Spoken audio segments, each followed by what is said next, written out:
Welcome!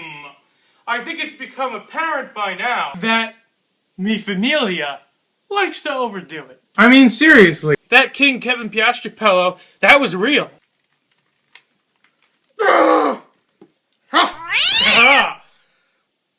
shit, we're rolling? Okay, oh boy. It's all sweet enough to give even Scrooge diabetes.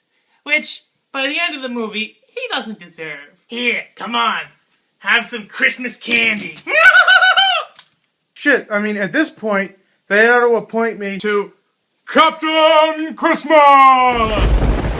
Which would be easy since it doesn't even exist yet. If my collar is any indication, I'm clearly Pinterested. Oh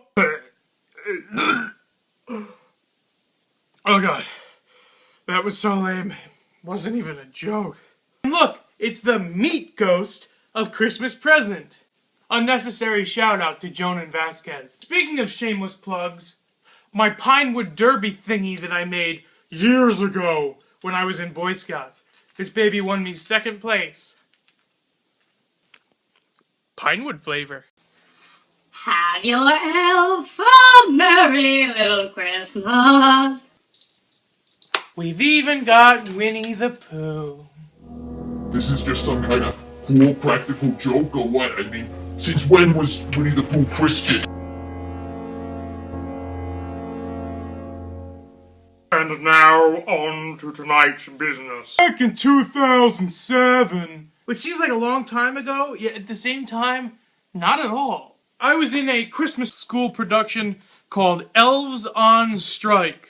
Every year in my Catholic middle school, they would produce an original, brand new hit. Except for this particular play, which they liked so much they brought it back 3 times. The main song, Elves on Strike, did so well, I guess, that they actually, one of the teachers is actually getting it produced in Hollywood as we speak. Whoops! Another shameless plug.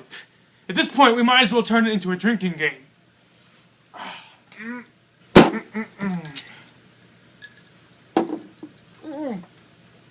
Strong.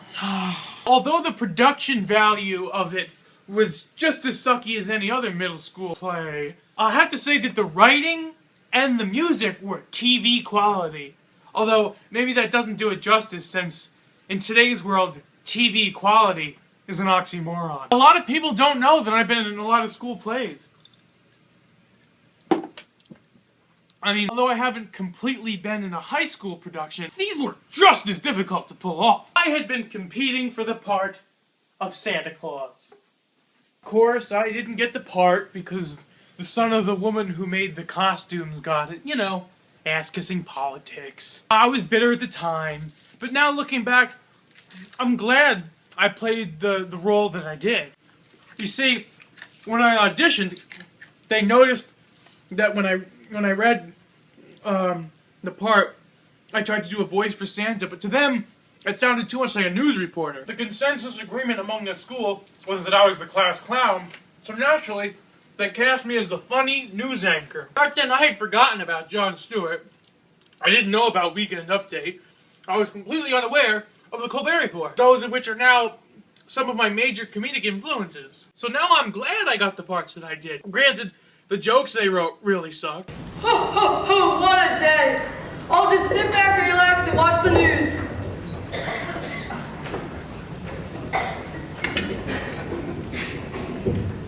Ah, here's the news.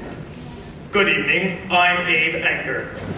First in the news, we go to the Vatican, where the faithful are bringing their pets to be blessed by Pope Benedict. So, if he blesses your Guernsey, well, can you say, holy cow? There's going to be downsizing at the Plotzer's Pickle Plant in Pittsburgh, Pennsylvania. Peter Plotzer, the president of Plotzer's Pickles from Pittsburgh, Pennsylvania, tells us this is the right thing to do, although he doesn't relish the idea. And now, with stories from the local precinct, here's Nora News.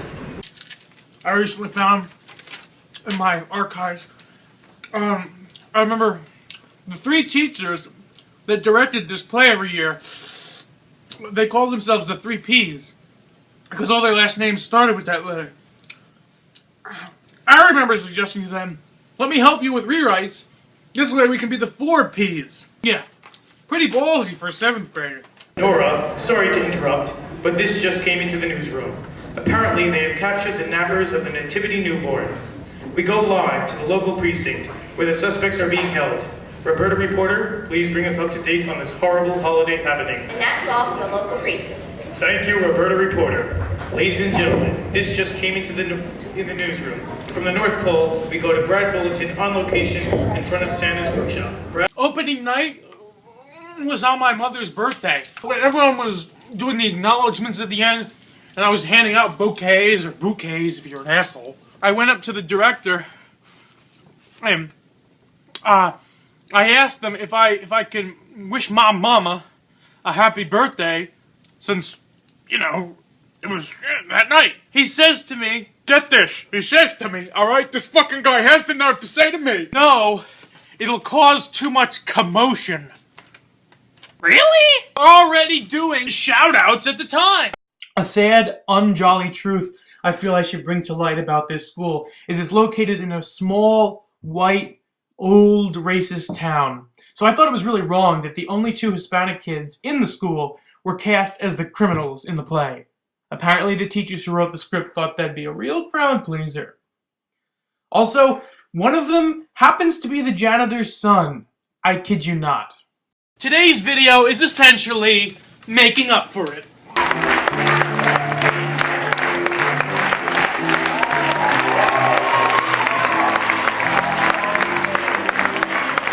Screw the ghost of Christmas present. I want the ghost of Christmas presents.